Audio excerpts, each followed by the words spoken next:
बोल बरंदा बिहारी लाल की जय हो।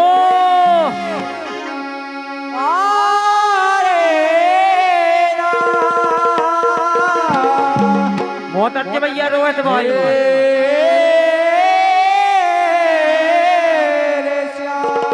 जय हो। बरसाने की राह देखा राधिका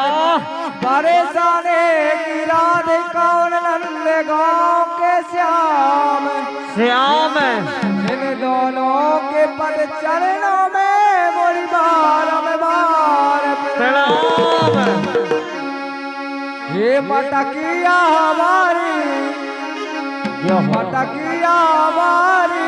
अरे मटकते आवे मटकिया हमारी मटकिया मारी मटकिया मारी अरे मटकत आवे मटकिया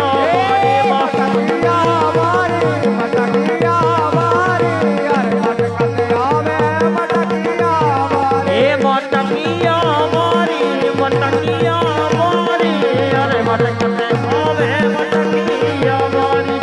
अरे मटकते आवे मटकिया हमारी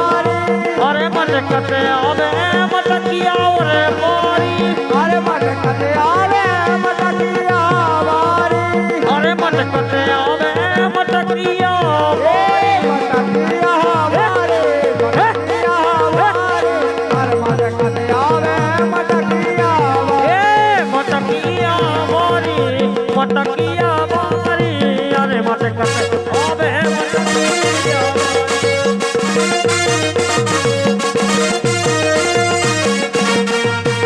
बहुत अच्छे।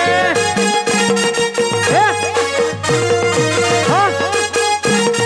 भैया हाँ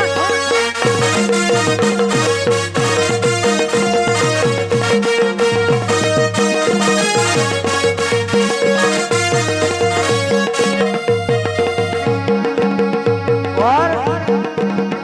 कैसी मटकत आवे मटकिया हमारी भैया भैया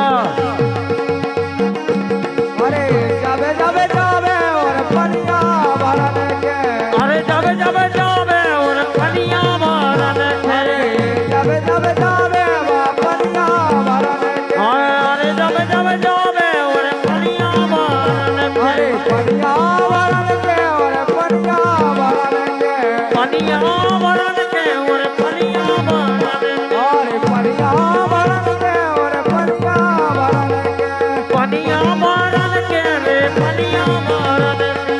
और लगाते बड़ी प्यारी लगाते बड़ी प्यारी अरे मटकते आवे मटकिया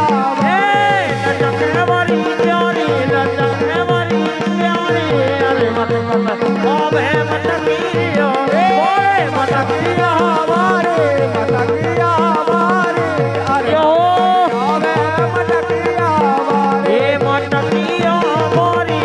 मटकिया मारी अरे मटकत आवे